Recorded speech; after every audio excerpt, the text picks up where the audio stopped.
Oh man, look at that rain. We're gonna have to make this video quick, huh?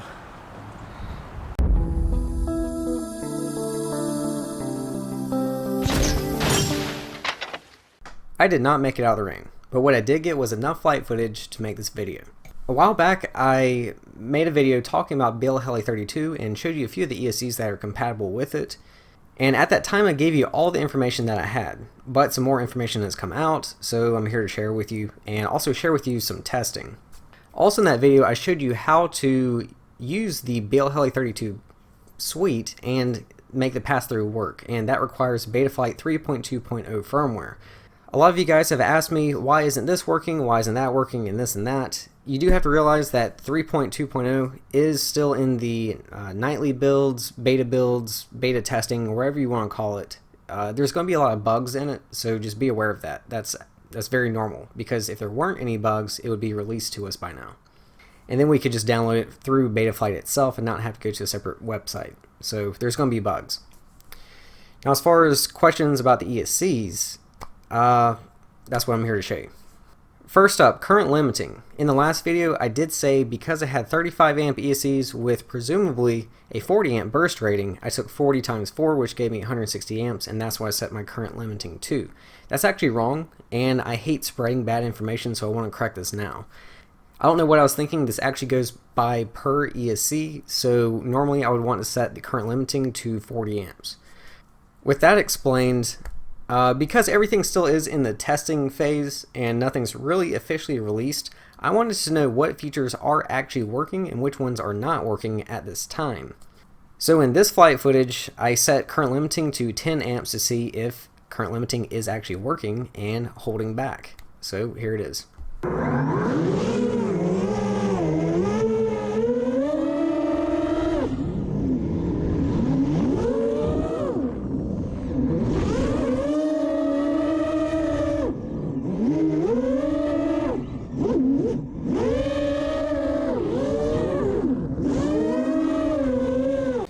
My conclusion is yes, current limiting is actually working, though I do have a few questions. How do we know the current sensors are actually calibrated? Because, if you buy a PDB with a current sensor built in, or a flight controller with a current sensor built in, you still have to calibrate it. I do believe that the current sensors on the ESCs are not calibrated, and we do have to calibrate them ourselves, but how? My guess is because the ESCs have transmit and receive pins in the future, and with future updates, we would be able to tie these ESCs in to a UART on the flight controller and perhaps calibrate the ESCs just like we would using any other current sensor through a PDB or the flight controller itself, and calibrate it through the feature in the configuration tab. Or perhaps maybe the ESCs can be tied into the traditional current pin of the flight controller, and then we can calibrate it that way. I have no idea, no answer, but only the future will tell. Something else to note is whenever I was going full throttle, the multirotor was dipping forward and to the left a lot.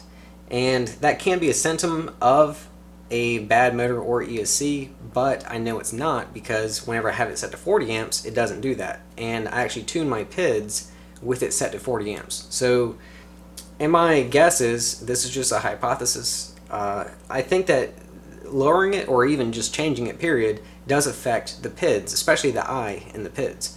Now, I didn't try to retune my PIDs with it set to 10 amps. I could have and then verified this theory, but I didn't have enough time. It was about to start raining. I'll probably go back and do that just to see if that is a surefire fix.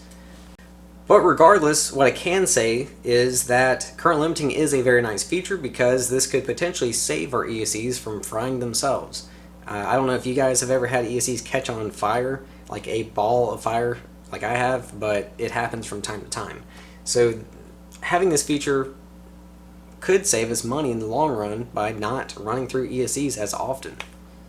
So next up, the timing feature. In the past, with the BLHeli S ESCs and even BLHeli ESCs, we had like low timing, medium low, medium high, and high. Those 5 options. Now we can actually set the exact degree of timing, anywhere between 1 degree to, I believe it's 31 degrees. We now also get the auto setting. So let me go ahead and play the flight footage, then I'll give you my thoughts. Up first, we have 1 degree of timing.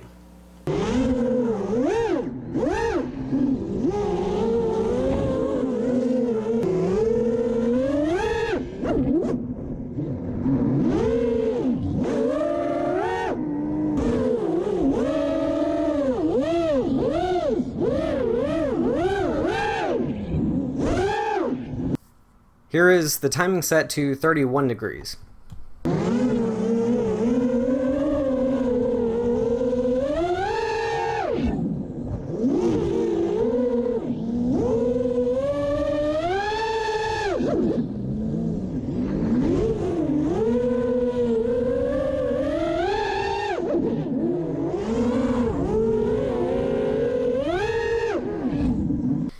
And this is with the timing set to auto.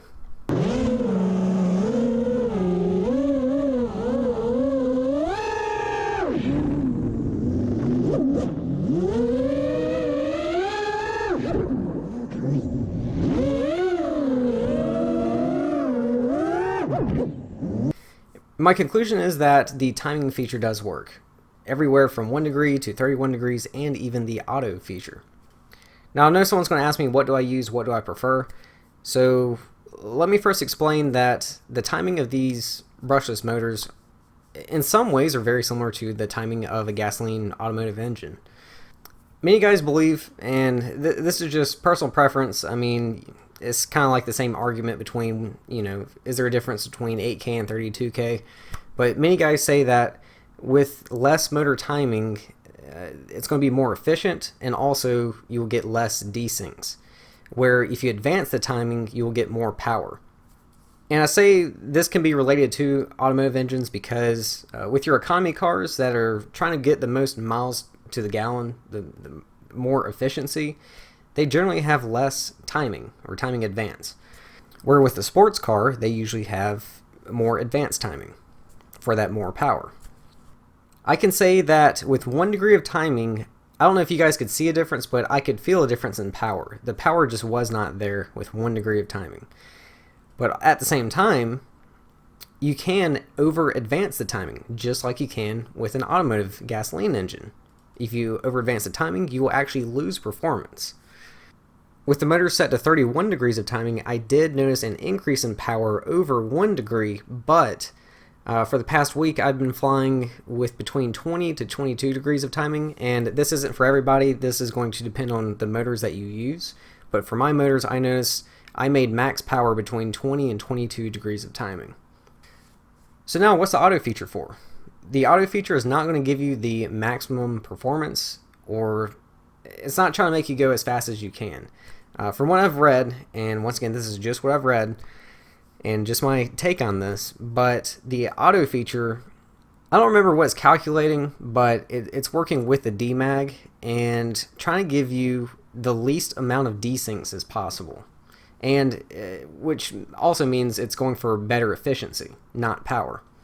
So with that said, if you do want max power, then I would manually set your timing to wherever your motors like the best and make the most power.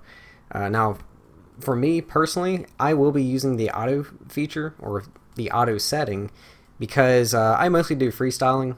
I don't care for max power. And with it set to auto, I was making about the same amount of power as I was with 31 degrees of timing. So it's still going to give you plenty of power, but I guess I prefer the reassurance of knowing that it's doing some kind of calculation or some kind of algorithm to ensure that I get less desyncs. So overall, I do think that that is a great feature, and I think it's pretty genius. Up next is maximum acceleration. Now, I didn't get to test this much because it did start raining on me, but with maximum acceleration, you can actually choose a percentage per millisecond, and it will limit your acceleration to whatever you set it to, or you can just set it to maximum and it's gonna, it's not gonna limit you in any way. So let me go ahead and play a clip of where I set my maximum acceleration to 10% per millisecond.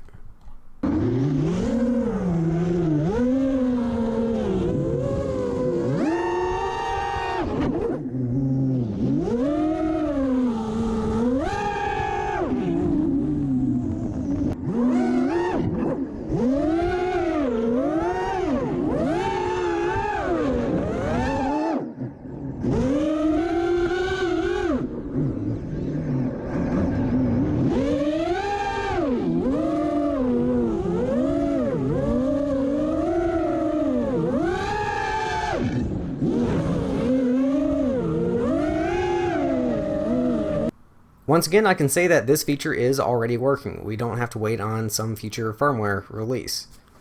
I don't know if you guys could see it, but I could feel it.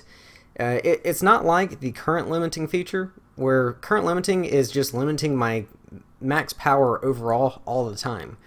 With acceleration limiting, it would kind of just ramp the power in. It would take me longer to get to full speed, but it would still give me full power. It's just taking a little bit longer to get there. So my question about this is, I really don't know what this feature is for. I would assume it's for one of two things. Either it's limiting the voltage, because I do note that these ESCs have both current and voltage limiting. So perhaps this is another safety feature to perhaps make our ESCs last longer and not fry them as often. Or could it be used for somehow reducing desyncs, just like all the other features seem to be doing. And just something to note, I know a D-Shot compared to multi-shot, the signal is much more reliable and you get less desyncs, and that was the whole point of them making D-Shot. But it seems like now we have D-Shot plus all these extra features to even further reduce desyncs. But that's all I want to say about acceleration limiting. I really don't know that much about it, so I don't want to give you any wrong information. And that's going to do it for now. I didn't have time to test out any more features, but I'm pretty sure everything else is working. So overall, I really like BLHeli 32. I like the ESCs.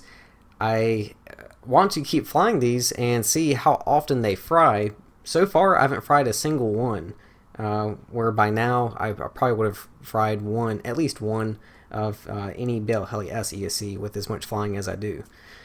And I know I talked about in the last video that BLHeli 32 ESCs do cost more, but I do think that it might be more cost effective or cost efficient, because that's assuming they don't fry as often with all these safety features put in place.